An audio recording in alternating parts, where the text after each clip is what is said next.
यूं तो राजस्थान की तेजस्वी और ओजस्वी जप तप धर्म कर्म गुणों से परिपूर्ण माटी में कई वीर वीरंगनाओं ने जन्म लेकर इसका रुतबा ऊंचा किया है, लेकिन महाराणा प्रताप उन चुनिंदा शासकों में से एक हैं जिनकी वीरता शौर्य पराक्रम के किस्से और गौरवमय संघर्ष गाथा को सुनकर हर किसी के रोंगटे खड़े हो जाते हैं। अमर राष्ट्र नायक, दृढ़ प्रतिज्ञ और स्वाधीनता के लिए जीवन भर मुगलों से मुकाबला करने वाले साहसिक महाराणा प्रताप को जंगल जंगल भटक कर घास की रोटी खाना मंजूर था, लेकिन किसी भी परिस्थिति एवं प्रलोभन में अकबर की अधीनता को स्वीकार करना कतई मंजूर नहीं था।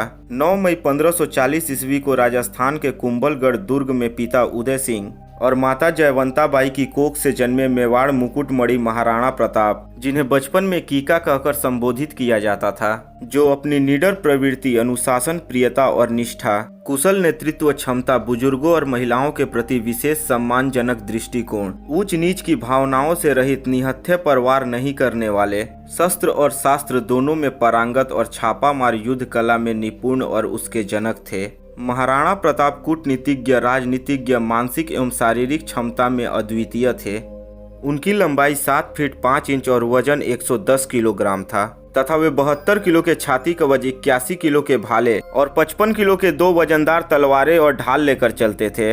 उनके पास उस समय का सर्वश्रेष्ठ घोड़ा चेतक था, जिसने अंतिम समय में जब महाराणा प्रताप के पीछे मुगल सेना पड़ी थी, तब महाराणा प्रताप को 26 फीट ऊंची छलांग लगाकर नाला पार कराया और वीर गति को प्राप्त हुआ, जबकि इस नाले को मुगल घुड़सवार पार नहीं कर सके। पिता उदय सिंह द्वारा अपनी मृत्यु से पहले ही अपनी छोटी पत्नी के पुत्र जगमाल को अपना उत्तराधिकारी घोषित करने से मेवाड़ की जनता असहमत थी। महाराणा प्रताप ने मेवाड़ छोड़ने का निर्णय किया, लेकिन जनता के अनुरोध के बाद वे रुक गए और 1 मार्च 1573 को उन्होंने सिंहासन की कमान संभाली। उस समय दिल्ली में मुगल शासक अकबर का राज था और उसकी अधीनता कई हिंदू राजा स्वीकार करने के लिए संधि समझौता कर रहे थे, तो कई मुगल औरतों से अपने वैवाहिक संबंध स्थापित करने लगे थे, लेकिन इनसे अलग महाराणा प्रताप को अकबर की अधीनता मंजूर नहीं थी। इससे आहत होकर अकबर ने मान सिंह के नेतृत्व में मेवाड़ आक्रमण को लेकर अपनी सेना भेजी। 18 जून 1576 को आमेर के राजा मान सिंह और आसफ खान के नेतृत्व में मुगल सेना और महाराणा प्रताप के बीच हल्दी घाटी का युद्ध हुआ। माना जाता है कि इस युद्ध में न तो अकबर की जीत हो सकी और न ही महाराणा प्रताप की हार हो सकी। एक तरफ अकबर की विशाल में साजो सामान से सुरक्षित सेना थी, तो दूसरी तरफ महाराणा प्रताप की जुझाऊ सैनिकों की फौज थी। हल्दी घाटी के ऐतिहासिक युद्ध के बाद महाराणा प्रताप परिवार सहित जंगलों में विचरण करते हुए अपनी सेना को संगठित करते रहे। एक दिन जब उन्होंने अपने बेटे अमर सिंह की भूख शांत करने के लिए घास की रोटी बनाई तो उसे भी जंगली बिल्ली ले भागी। इससे विचलित होकर महाराणा प्रताप का स्वाभिमान डगमगाने लगा, उनके हौसले कमजोर पड़ने लगे।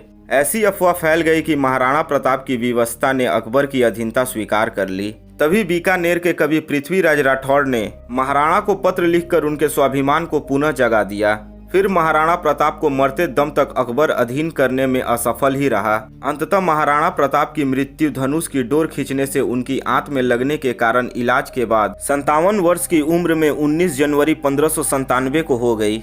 कहते हैं महाराणा प्रताप की मृत्यु का समाचार सुनकर अकबर की आंखों में भी प्रताप की अटल देशभक्ति को देखकर आंसू छलक गए थे। मुगल दरबार के कवि अब्दुल रहमान ने लिखा है कि इस दुनिया में सभी चीज खत्म होने वाली है, धन दौलत खत्म हो जाएंगे, लेकिन महान इंसान के गुण हमेशा जिंदा रहेंगे। प्रताप ने धन दौलत को छोड़ दिया, लेकिन अपना सिर कभी नहीं झुकाया। हिंद के सभी राजकुमारों में अकेले उन्होंने अपना सम्मान कायम रखा। और तो और एक बार अमेरिका के भूतपूर्व राष्ट्रपति अब्राहम लिंकन भारत के दौरे पर आ रहे थे, तो उन्होंने अपनी माँ से पूछा, मैं आपके लिए भारत से क्या लेकर आऊं? तो उनकी माँ ने कहा था कि भारत से तुम हल्दी घाटी की मिट्टी लेकर आना, जिसे हजारों वीरों ने अपने रक्त से सींचा है।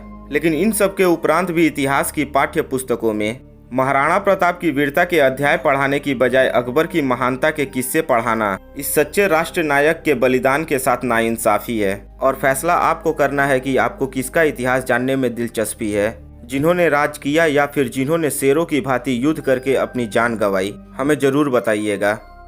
तो दोस्तों, महाराणा प्रताप की ये कहानी आपको कैसी लगी कमेंट बॉक्स में लिखकर हमें जरूर बताएं।